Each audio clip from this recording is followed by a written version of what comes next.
Hey everyone, we're back at it after about a 3 month break from Elden Ring. I haven't played it all since my last video, which was back in April, I think. Just combination of life stuff, work stuff, health stuff, bit of travel in there as well. And all of a sudden a few months have gone by and it's like, where did it all go? But recently, in the last few days or so, I've been wanting to get back into invasions, but I'm obviously incredibly rusty right now, not in any shape to be jumping back into the meta bracket, not just yet. I don't want to make a total embarrassment out of myself, but I was thinking of a way to acclimate again and kind of ease back into the groove of things. And I thought about how a couple years ago I did a full PvP playthrough, where, just as it sounds, you play through the game as you typically would, but over the course of it, and as you level, as you unlock gear in areas of the game, you're doing invasions along the way. Different people who have done these in the past have had different sort of rule sets for how they do it. I'll talk a bit about that later. I legitimately have no plan for this at the moment. We're just going to kind of see where it takes us. This is going to be completely unscripted, very minimal editing, just kind of cutting out parts where nothing's really happening. And I hope that this maybe is informative, or at the very least entertaining, for people that maybe prefer to not use cheat engine, or don't have access to it, or you're just getting into PvP in general, to kind of show how you can spend as little time as possible making it so that you can invade organically, and how you can make that feel germane, like a part of the game and its experience. But, I think that's enough of a preamble to this whole thing. We're just going to jump right in and get started. Starting, obviously, with our character creation, we're just going to rush right through this. I always start off with Vagabond, just because you get the best stat spread and it's the most versatile for especially early game. You most importantly get the best health pool out of the bunch at 15 vigor. For the keepsake, I always do Golden Seed, just to immediately get the additional heal, which is super important. We're gonna put my head back to normal size here. I usually find the helms are, or at least the ones I wear, are too large for the armor set, and it just kind of looks comical. I'm going to be kind of cutting out stuff here and there, skipping through cutscenes, dialogue, and whatnot, just because that's not the point of this video. We're gonna just be focusing on moving through the game as quickly as possible and getting ourselves to a place that we can be invading. So we're going to immediately drop our weight down here. Get out. So yeah, I don't have a rule set per se for how I plan to approach this. The one I did previously, I was leveling strictly through invasion earnings, like the runes I get from those, and then was using PvE runes at the shops, for upgrade materials and whatnot, because I didn't want it to, take forever. That playthrough, I think, took roundabout somewhere between 2 to 3 weeks, I think. It was less than a month, but it was relatively quick. Obviously, it takes a bit more time if you're leveling through invasions, just because you earn fewer. The idea is to try and prioritize over-leveled phantoms, because you're going to get way more from killing them rather than the host, who is always your level. We're going to run through the tutorial area here just to kind of earn just enough runes to buy the crafting kit the moment we get to the Church of Ela. So the first priority for this playthrough obviously is making it so that we can invade in the first place. So the way that we're going to do that is we're going to rush the Vare quest line, which is not particularly interesting or fun, just because all we need to do is beat Godric, which will move Vare to Liurnia, and once that happens, we can actually start the quest and get the permanent invasion finger from him, because otherwise we need to be purchasing those, which, you know, are a finite amount, and we can't be doing that for the entire playthrough, obviously. So once we have that, I'm going to be spending more time focusing on how to actually set the character up in a way that we're in a good place to at least relatively consistently win our invasions. Now, a lot of that is going to be basically meta adjacent, kind of focusing on weapons that I'm familiar with. We're not going to really be doing any kind of RP, like role-playing with this character. I've done that in the past, and it's fun for a while, but then you kind of start falling off pretty quickly. So those are the two things that we're going to focus on for the time being. But while I'm doing that, I'm going to try to be talking about, like, the role of invasions in the playthrough and what I think it adds to it, as well as just other miscellaneous thoughts about the game in general. There we go, Soldier of God down. So there's going to be other things kind of sprinkled in there as we go along. Again, I don't have a script for this, so I'm going to try to make sure I don't ramble or meander too much, just to kind of make this interesting for folks. If you're already a subscriber or you've watched my previous videos, this is obviously going to be very different from that. Way less polished, and it's going to take a little bit to kind of figure out what it's going to be. So I appreciate it, anybody that's watching, all 5 of you, for tuning in. And if you see anything that maybe I'm missing or something you have questions about or ways I could make this more entertaining, feel free to drop a comment below, although that's probably not the kind of engagement I usually get for my videos. Usually it's just insults or people complaining about invasions in general. But I welcome any thoughts, because I do want this to be interesting, informative, entertaining, as much as possible for folks. Messy mug there. So yeah, we need to exhaust Vare's dialogue here. Heard this plenty of times. Alright, so we're going to go ahead and rush getting our crafting kit here and then getting our horsey, just so that we can quickly go and get into Liurnia. Now, once we get into Liurnia, it's going to trigger the Round Table Hold event. You do not need to worry about that if you didn't know already that would happen. It's just kind of a world state trigger, and it's not going to affect your character progression or the narrative progression at all. Okay, get our crafting kit, even though we don't really need to craft anything yet. So we're at the first grace. We get Melina, obviously. Skip through that. Yep. Give me the horsey.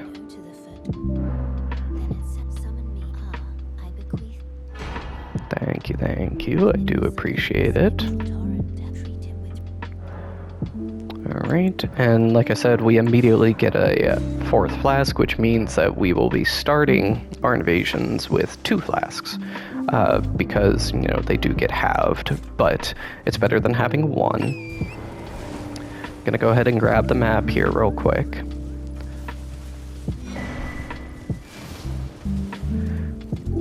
And then I'm gonna go ahead and speed things along here. as we get into Liurnia. So we're in Liurnia, quickly picked up a tier there to increase our healing effectiveness. Now, the next thing we're going to want to do, like I mentioned, we need to get Godric taken care of. As you'll see here, Vare is still at the first step. He'll stay there until we kill Godric.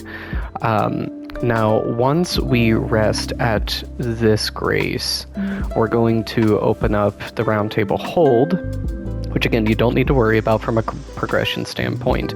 And if you're wondering why I do this first before going after Godric, getting the Round Table Hold opened up right away, I think is super advantageous, because that way we have access to the shop and the smith there as early as possible. Instead of needing to get through Godric to have access to those resources. Obviously, the NPC quest lines are also out of there. I might do those kind of off-screen just because they're not terribly interesting. There's a couple there that are valuable for progression or like gear obtaining. But yeah, that's just kind of the reason for doing it in this order, personally. Alright, so we've opened it up. We don't really need to do anything here. As you can see, we can't talk to the fingers yet. That is the event that triggers Vare to move to Liurnia once we kill Godric.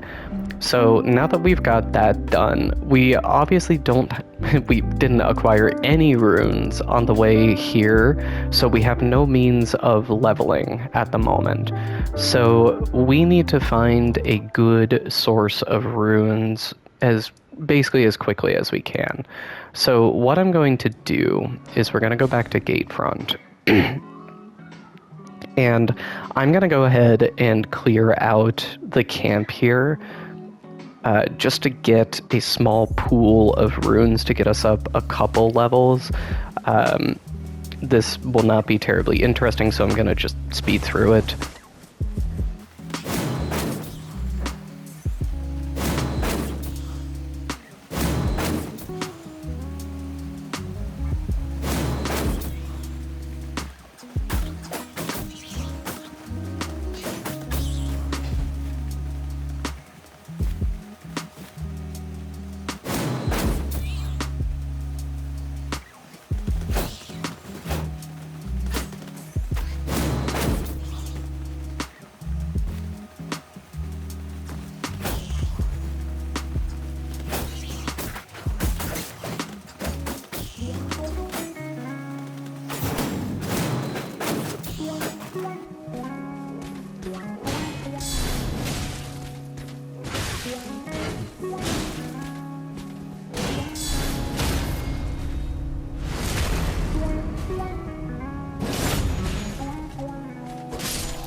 Alright, so cleared out all the enemies here, netted about 1,500 runes, which I think gets us 2 levels.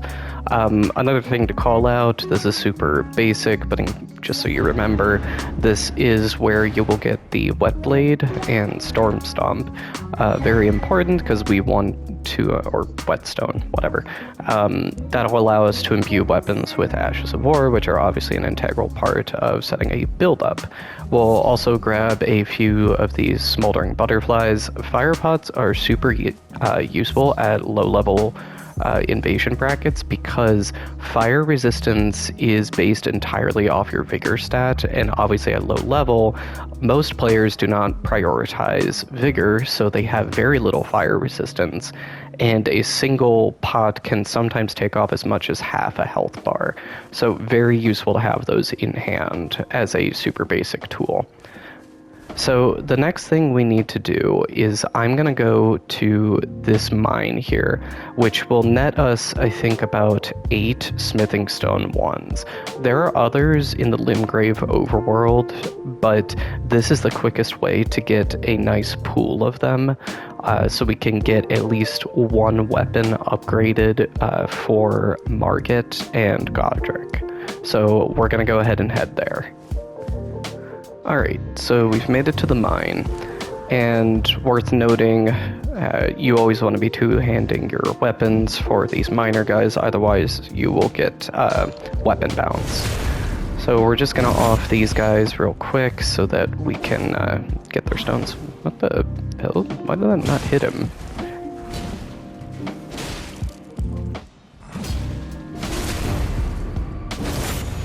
Alright, there's our smithing stone. Okay, we've made it down to the boss, and through all that, we have netted, we are now at 10 smithing stones. So, pretty good pool. You need 12 in order to fully upgrade any given weapon at any given tier. So we're going to go ahead and dispatch of the Stone Digger Troll, just for the runes. It's not going to really get us any meaningful reward, but we got to take all the runes we can right now.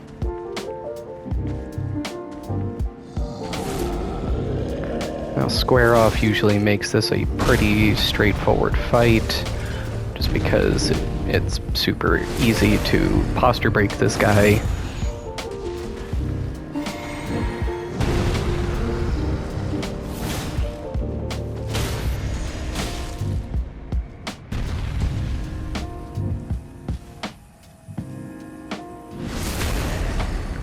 Bada bing, probably just one more.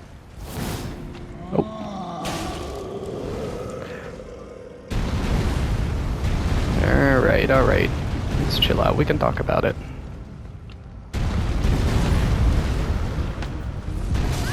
Oh, always forget about that follow-up.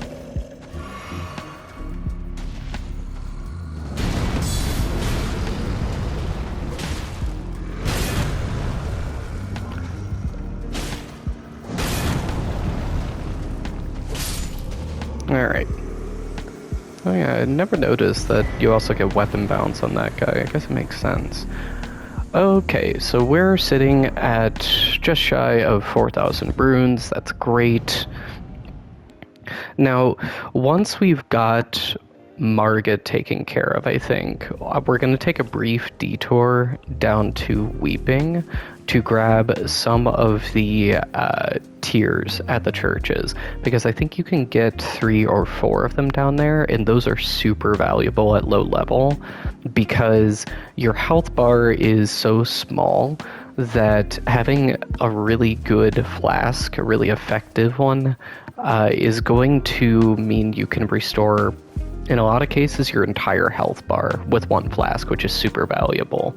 Let's go ahead and level real quick.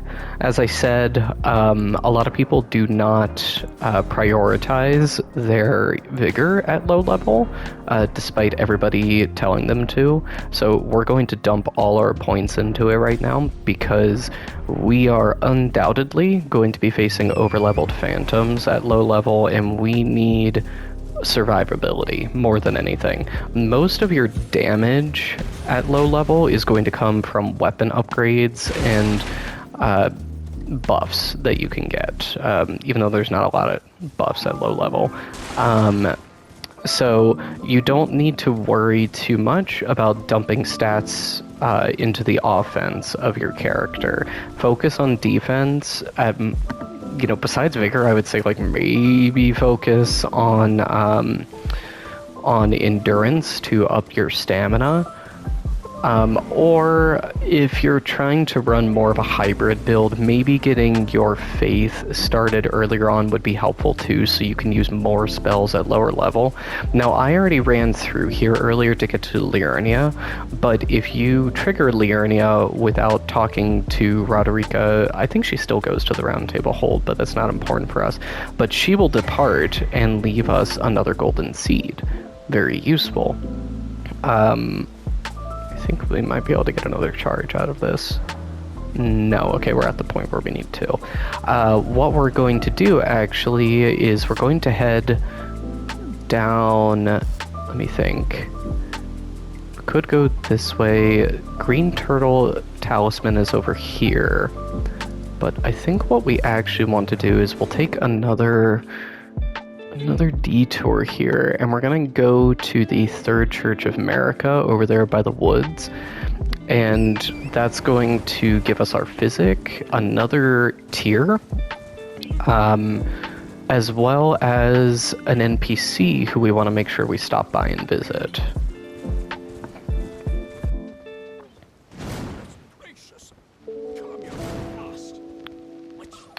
So, as you'll see, he gets a little bit upset. And he'll just roll himself off. Now, what does that get us? Why do we kill poor Kenneth? Probably because of his royal lineage, he has another golden seed for us. So just like that, in the first half an hour of the playthrough, we've acquired, I think, 4 golden seeds. So the point is to get as many flasks as possible, because you are going to be at such a disadvantage as an invader. And then we'll come on down here, we'll grab our physic, and I need to make sure, because I always forget, to actually put something on the physic, because it doesn't come loaded with anything. So we're gonna Crimson Crystal Tier, which is essentially another heal. We'll go off. Now, this is actually not a terrible early rune farming spot either. That troll out there gives 1,000 runes flat every time you kill him, so pretty easy farming spot. We're not going to worry about farming just yet. Increase our flask restoration. Excellent. I think we can... No, we're a little shy on runes. And then we'll want to put you in there so we get another heal, essentially. Actually, I'm realizing we have 1 consumable rune, which I think should give us enough for that level. Excellent. Alright, so we're up to 20 Vig. Pretty good. Alright, so I decided that while we're here, we're going to go ahead and do this fort real quick.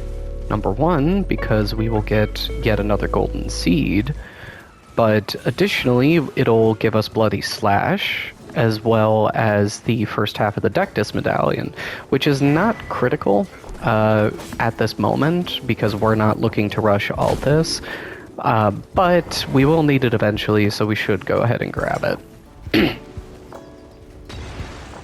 Almost got blown up there.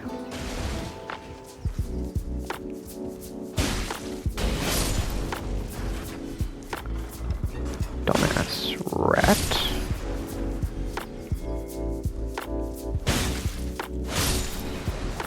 Ooh, what'd you drop? No, bolts. No, thanks. Oh, we got more guys coming up here.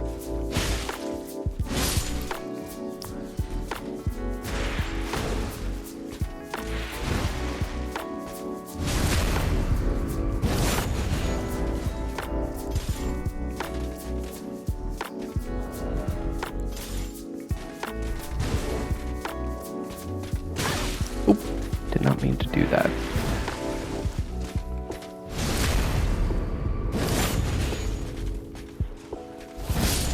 There we go.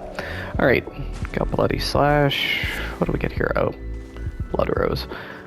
Alright, we rush on up here, get the first half of the medallion.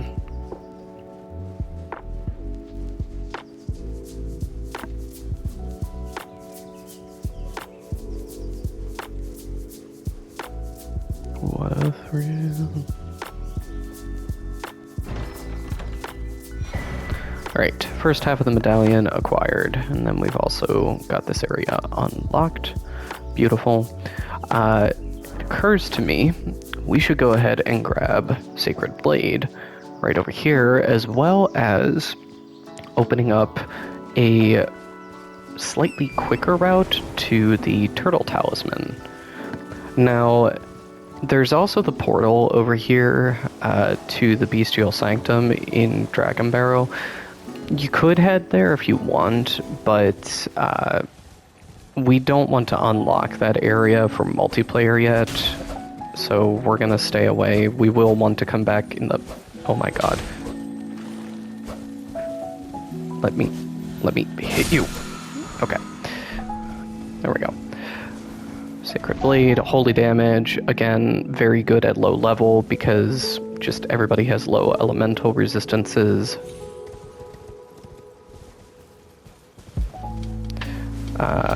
Right, this is gonna get us up here.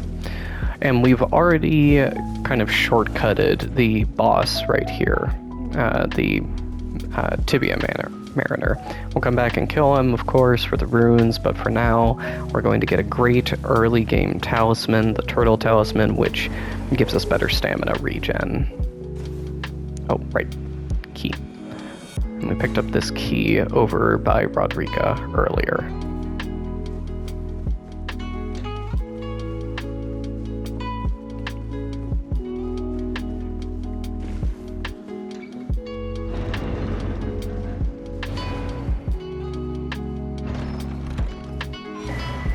Turtle Talisman acquired. Again, super great early game. Great late game too, honestly. If you're running a more Unga Bunga heavy weapon build, all the stamina you can get is super helpful.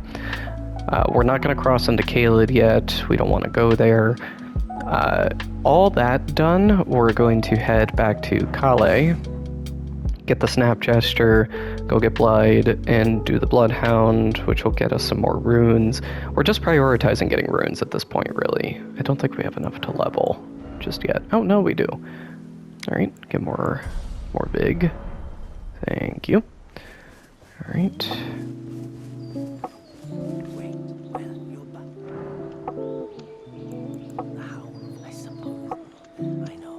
Why not meet him for yourself? Yes.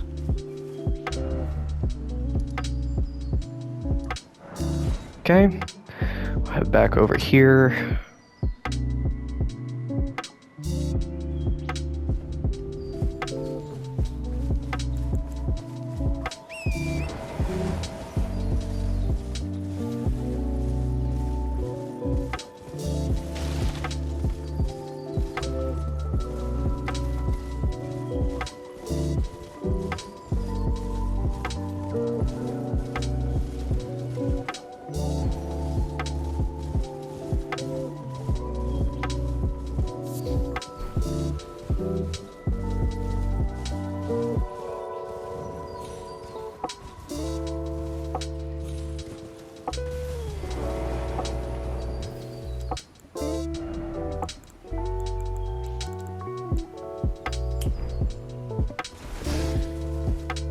Alright, we have Blide.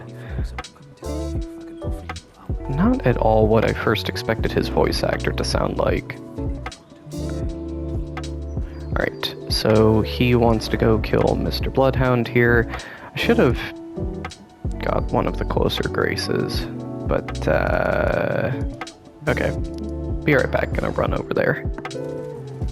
While we're headed over there, I want to quickly mention, just concerning leveling and rune acquisition, I think what we're gonna do is we'll use our PvE runes for leveling up until we can get past Godric and get the Bloody Finger for invasions, just because we do need to level somewhat to be able to dispatch Godric relatively easier. But once we have the Bloody Finger, I think what we'll do is how I approached the playthrough last time, where PvE runes will allow ourselves to use at shops and for upgrading, just to make that a bit more smooth, but we'll only level using our invasion earnings. I think that's kind of a fair compromise, because otherwise you just spend so much time trying to get runes just to be able to upgrade a weapon a bit. A really quick bit of trivial knowledge here. You'll need mushrooms to make fire pots alongside the smoldering butterflies. This here, until you're able to dupe or buy mushrooms, is the best farming spot. You have a mushroom right here, and you just go and reset at the grace. Takes maybe 15 minutes at most to get like a full stack. but not important for us right now, but just worth mentioning.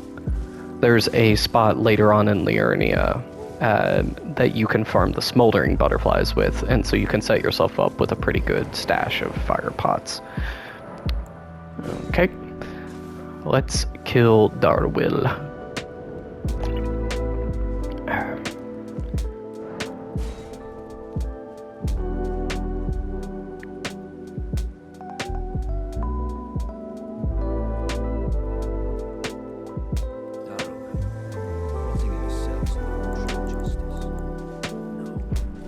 I'm late. Wait. Hey! Oh. I guess the hey voice line doesn't play if somebody else is talking. Interesting. Alright. Let's kill this motherfucker.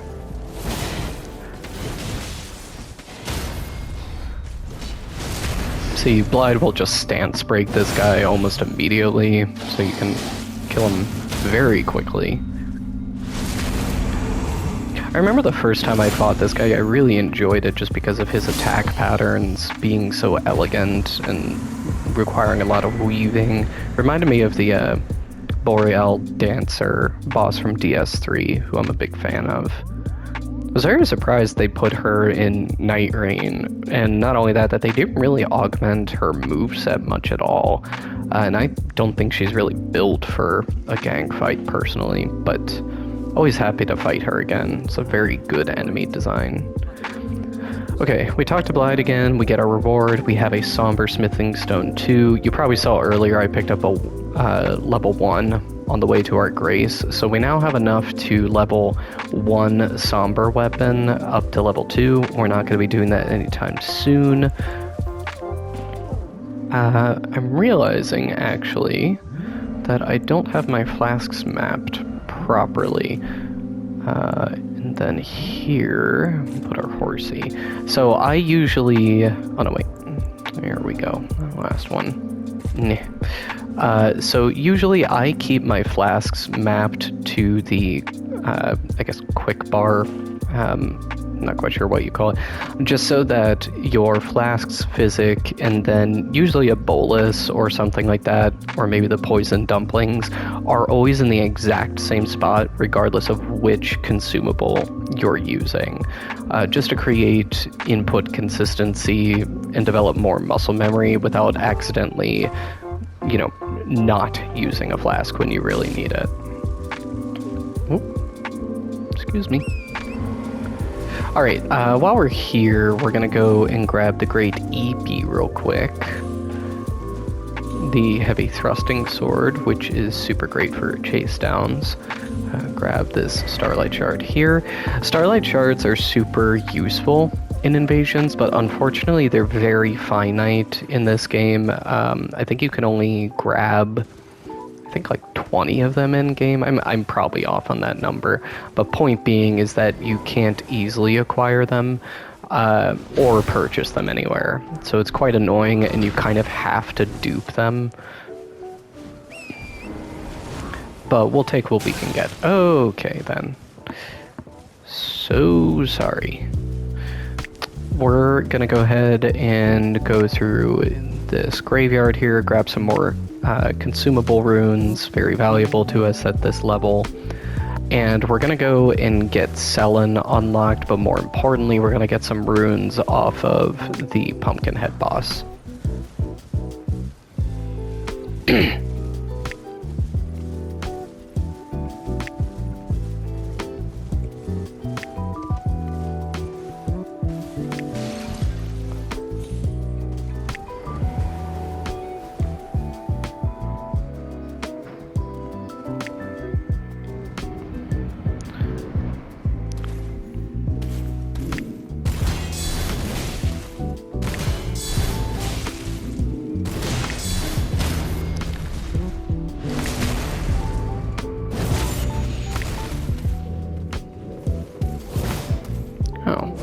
Realize he had invincibility windows.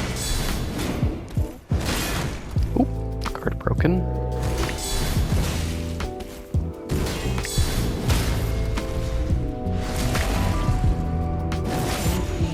And Down he goes.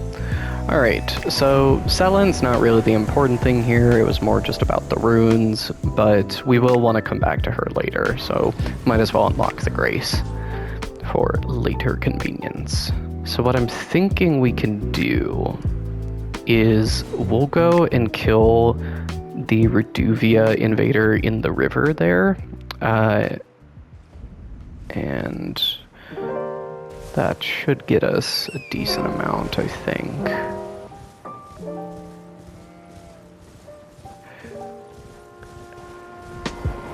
Alright, we're about to get invaded. And, okay. So, the NPC fights in this game are very easily spammed with halberds because you can turn and burn so easily. And honestly, I wish there were more of these fights in the game. Just because I think it would have trained a lot more people how to fight in invasions, even though like it's not an actual person, but you would at least get a sense for how the movesets are different. So see here, I can just easily turn and burn this guy at very little risk. Then once Yura comes in... Oh! Wanted to get the backstab.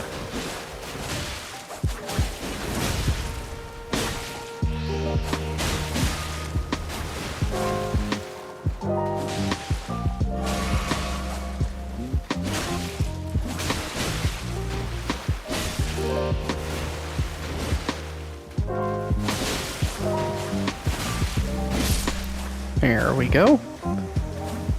That'll get us the Reduvia. We don't have the arcane to wield it right now, but, you know, still good to have in our back pocket. Lead is very good at low level. I feel like I'm saying a lot of things are good at low level. We're not going to go do patches just yet. We will want to get him before we... I think before we kill Godric, maybe I should just go ahead and do it, because in the late game it's good to have him as a merchant because he will sell you fan daggers, I think infinite amount, and fan daggers are very useful. So we'll go ahead and just take care of patches here.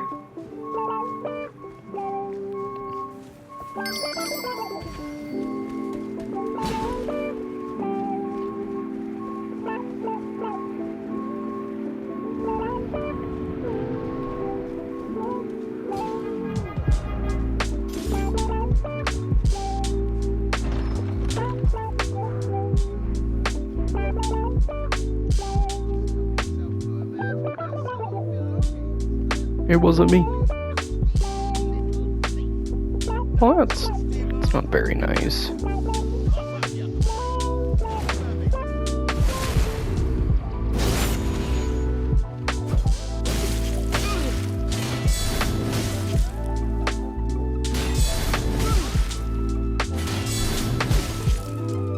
You really can just break so many fights in this game. Oh!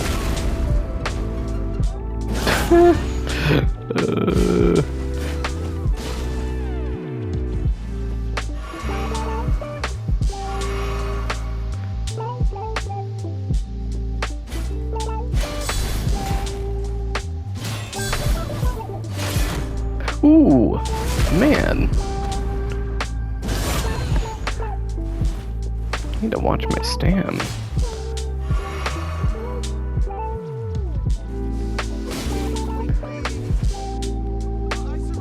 Alright.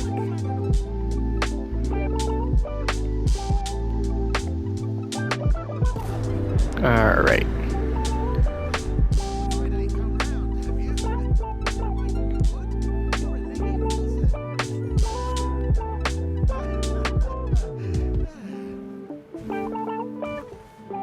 Alright. Yes, we make amends.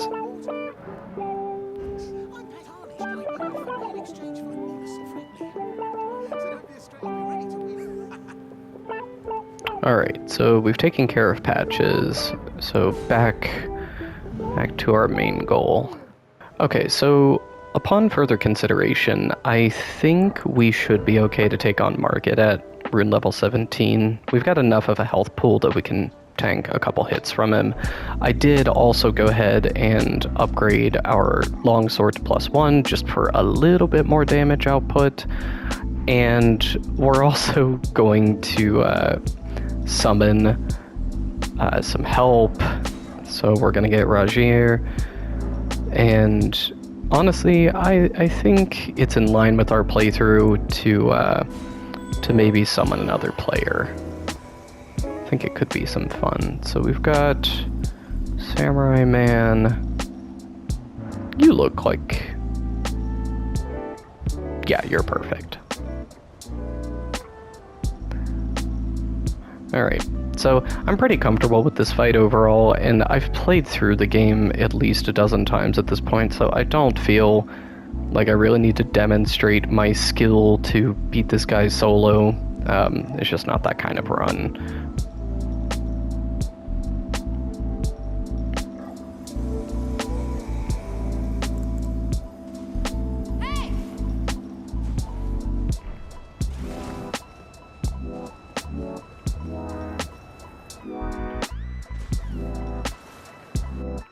Alright, let's do it.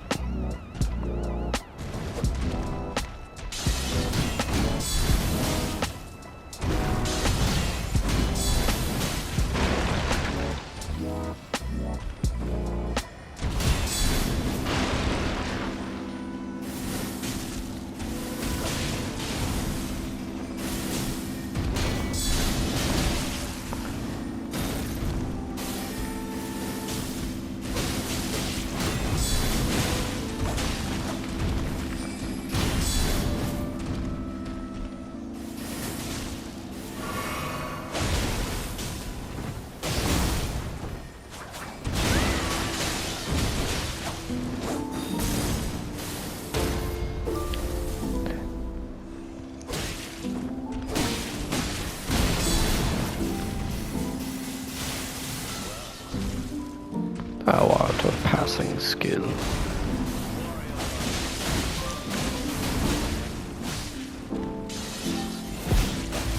Ooh, okay. Nope, nope, nope. Leave me alone, please. Thank you.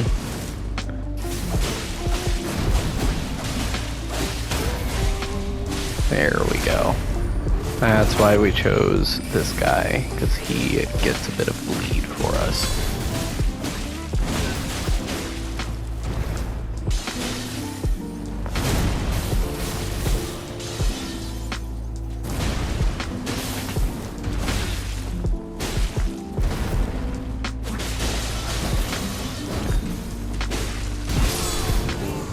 Nice. Give him the bow. Thank you, thank you.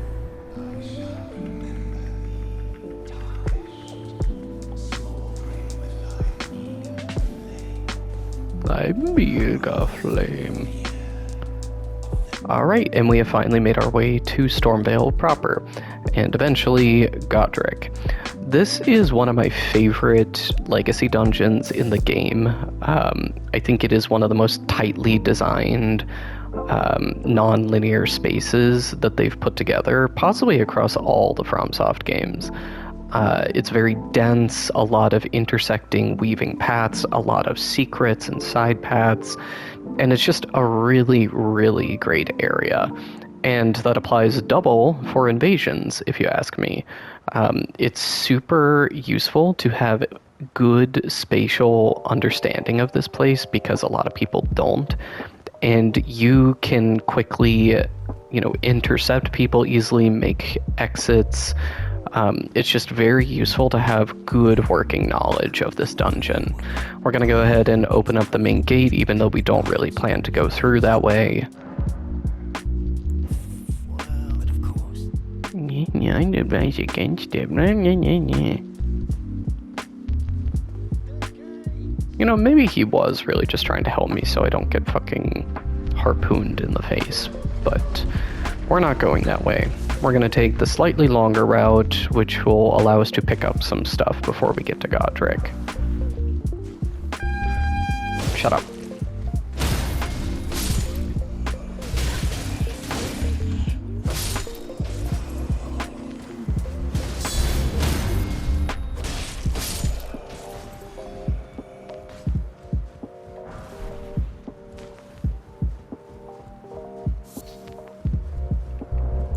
think I still have this active. I don't want that.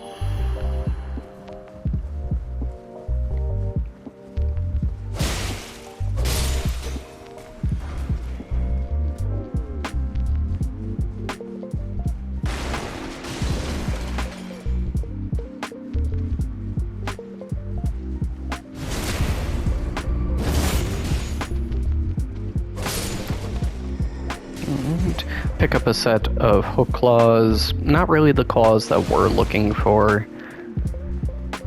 We want the raptor talons eventually, but that's not until Altus, so we'll take what we can get. Let these guys blow this up. I had a really fun invasion a while back where I managed to convince the host that I was friendly and then led him to this spot, and then the enemies blew him up for me. It's always fun. Alright, we've made our way to the Banished Knight closet here, so that we can get the key to move forward. I remember this was one of the most intense fights that I encountered on my first playthrough. And I didn't originally put together that it was a trap set by the guy that opens the gate for you, but you can kind of hear him laughing there at the beginning.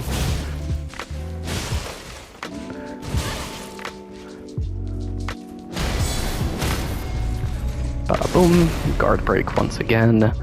Just insane posture damage. And I think we got a drop from him. Ooh.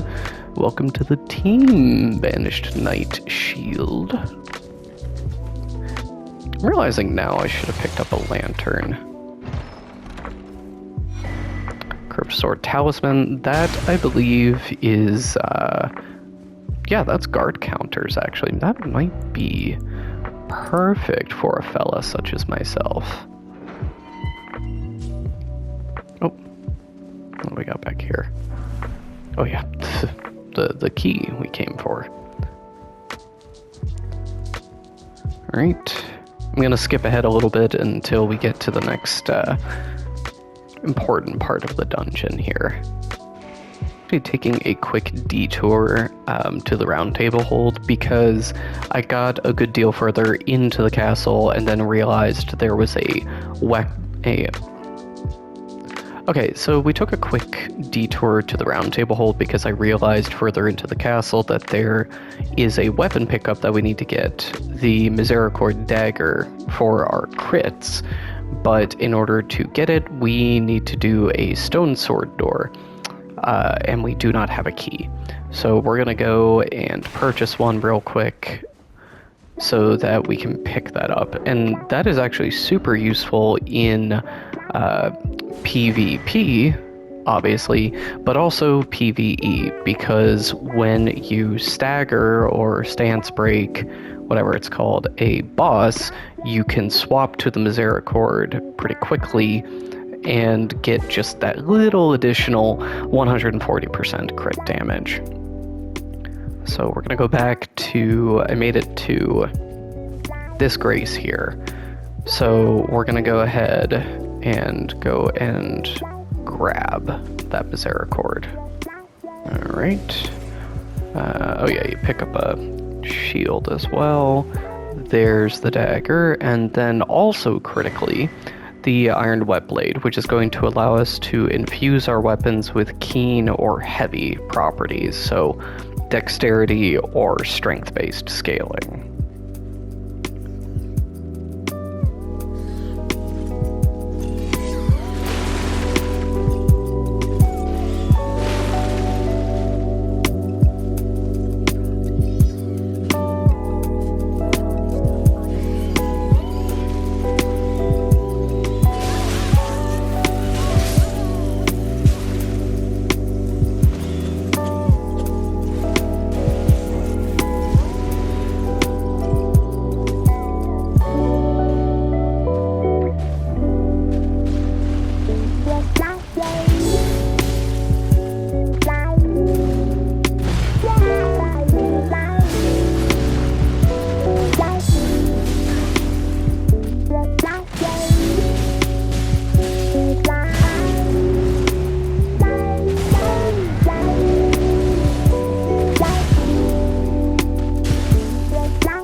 here we are, first grace.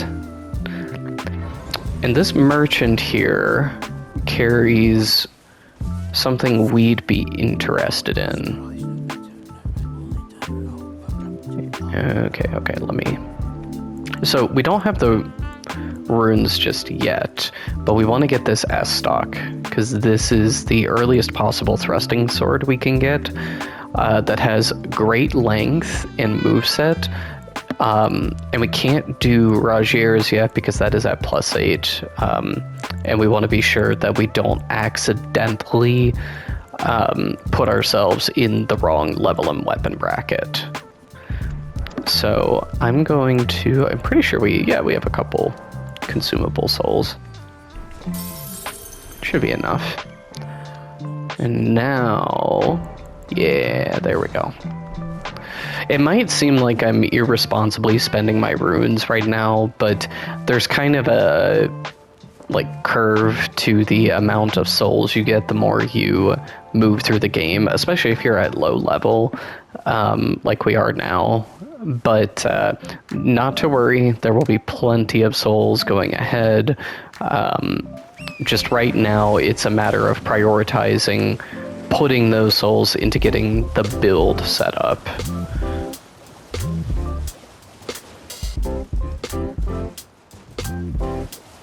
We're gonna run through here. I hate these things. Hate them. Alright.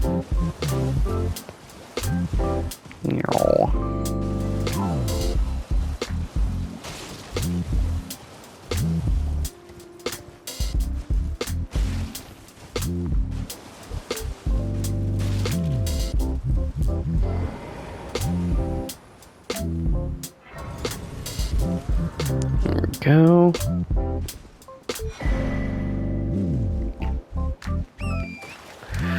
And up here is another good quick item pickup in the ruins. It's this guy up here.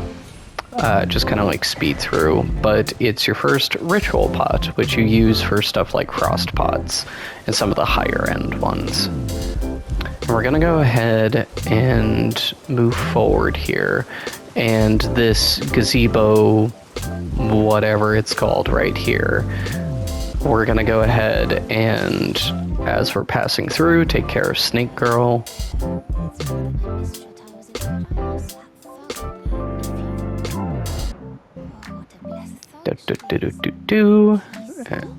I'm sorry. Alright. Then, if I'm right, we need to go over this way. Oh yeah, Scenic Isle. This is where Patches will relocate to next.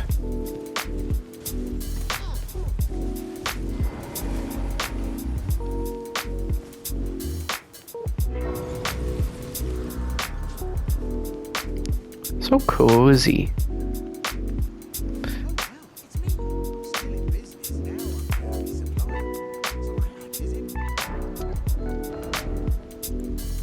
Yeah, see, he'll sell us infinite fan daggers, as well as some decent other items. You can actually buy a second S stock from him.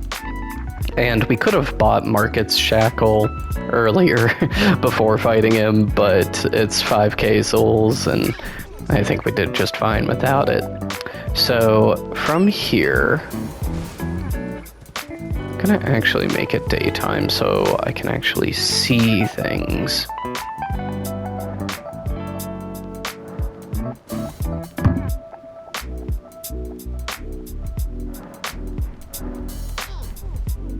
Okay.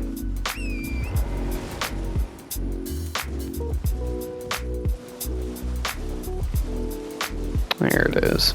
Making our way to the Boil Prawn Shack, location of many a bonfire duels. Not entirely sure why this became the spot for it, but yeah, it's where you're gonna encounter a disproportionate amount of solo bonfire duelists and fight clubs. Now I'm realizing we're gonna need 1k souls to pay for the ring from him, so we'll come back when we have those. It's not time critical for us to do this right now because we have the quest. So we're gonna move on from here. And there's not much. We'll grab the map after this. I'm gonna go ahead and push on to the church.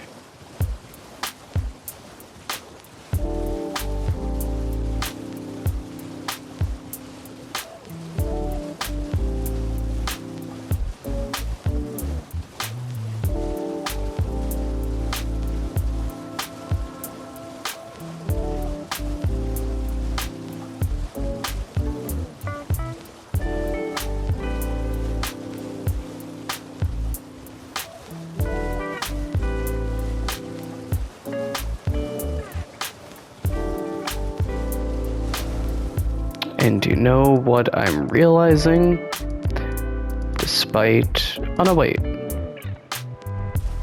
Okay, maybe he did move ahead. I thought for some reason you had to talk to him to move him forward. No, there he is. Okay. Hey, Vari. They didn't seem right. Okay. Thank you.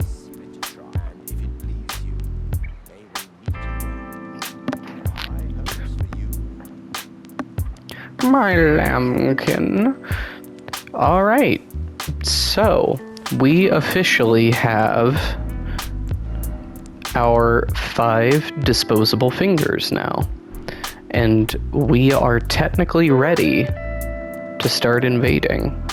But I'm quite tired, in case you couldn't tell.